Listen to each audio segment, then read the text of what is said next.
আমাদের শরীরে যতগুলো অসুবিধা তৈরি হয় তার মধ্যে আমরা মনে হয় সবচেয়ে কম গুরুত্ব দেই আমাদের দাঁত এবং মুখের অসুবিধাগুলোতে।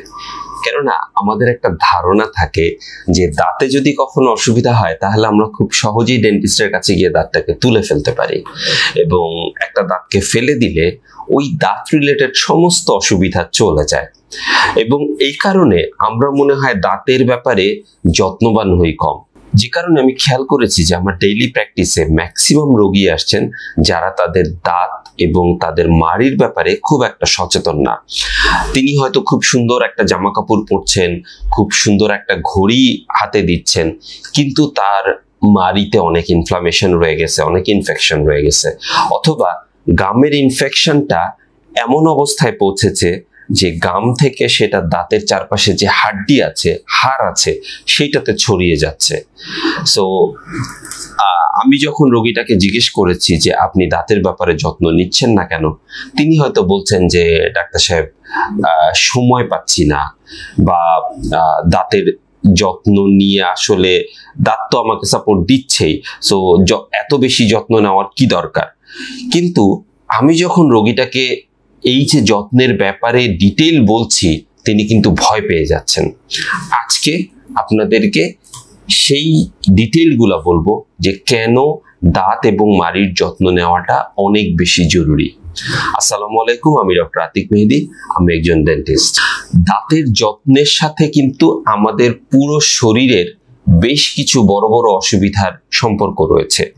বিশেষ করে আমরা যারা আমাদের গামের যত্ন নিচ্ছি না, গামগুলো ফুলে থাকছে, মাড়ি থেকে রক্ত পড়ছে, দাঁতে অনেক পাথর জমে আছে, বা রেগুলারলি দুবার করে ব্রাশ করছি না, তাদেরকে অবশ্যই মাথায় রাখতে হবে যে মাড়ির এই অসুবিধার সাথে কিন্তু আমাদের হার্টের বিভিন্ন ধরনের প্রবলেম জড়িত। বিশেষ করে হার্ট অ্যাটাকের মতো সমস্যার একটা সরাসরি যোগাযোগ পাওয়া গিয়েছে রিসার্চে। সো আপনি যদি আপনার হার্টকে ভালো রাখতে চান, আপনার হৃৎপিণ্ডকে ভালো রাখতে চান, আপনি যদি বেশি দিন বেঁচে থাকতে চান, তাহলে অবশ্যই আপনার দাঁতের যত্ন নিতে হবে, মাড়ির যত্ন নিতে হবে। দাঁত থেকে যদি বিনা কারণে রক্ত পড়ে তাহলে অবশ্যই আপনাকে ডেন্টিস্টের কাছে যেতে হবে। একটা গবেষণায় দেখা গিয়েছে যে যাদের মাড়িতে অনেক ইনফেকশন আছে বা মাড়িতে অনেক পাথর জমে আছে, তাদের রক্তের নালীগুলা অনেক বেশি শক্ত হয়ে গিয়েছে। তার মানে রক্তের নালীর যে প্রসারিত হওয়ার ক্ষমতা, সেই ক্ষমতাগুলো কমে যাচ্ছে, এবং পাশাপাশি তাদের রক্তনালীতে নানা ধরনের লিপিড জমে থাকার প্রমাণ পাওয়া গিয়েছে। তার মানে আমরা অনেক সময় বলি না যে রক্তের নালীটা ব্লক হয়ে যাচ্ছে, বা হার্টের পাশাপাশি কোনো একটা রক্তের বড় নালী যেটার মধ্যে একটা ব্লক ধরা পড়ছে। তো এই লিপিড জমে যাওয়া আর ব্লক হয়ে যাওয়া কিন্তু একই কথা। তার মানে এই যে আমাদের যে মাড়ির রোগ, সেখান থেকেই কিন্তু হার্টের রোগের একটা লিঙ্ক পাওয়া যাচ্ছে।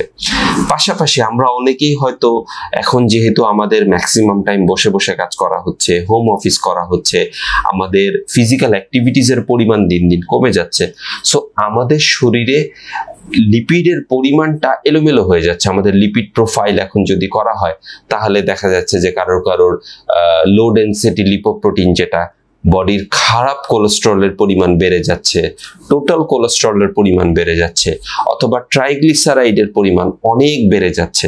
সো এই জিনিসগুলোও কিন্তু আমাদের মাড়ির রোগের সাথে অনেকভাবে রিলেটেড।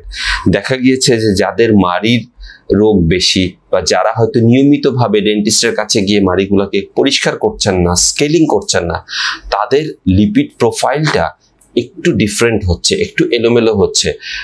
পার্সেন্টেজগুলা যেটা যে অবস্থায় থাকার কথা তার থেকে অনেক কম বেশি হচ্ছে।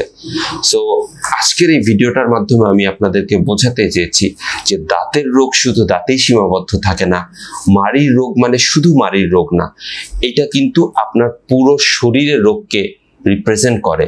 বিশেষ করে ডায়াবেটিস বা হার্টের অসুবিধা, অথবা কোলেস্টেরলের প্রবলেমের মতো অসুবিধা, যেটার জন্য আমরা লাখ লাখ টাকা খরচ করছি, আমরা বিদেশে যাচ্ছি চিকিৎসার জন্য, এই রোগগুলোর শুরুটা হচ্ছে কিন্তু কোনো কোনো ক্ষেত্রে দাঁতের রোগ থেকে।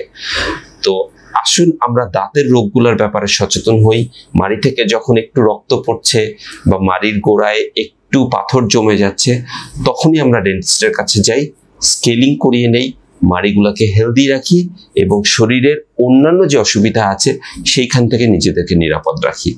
আজকের ভিডিওটা এই পর্যন্তই। সবাই ভালো থাকবেন, সুস্থ থাকবেন। আল্লাহ হাফেজ।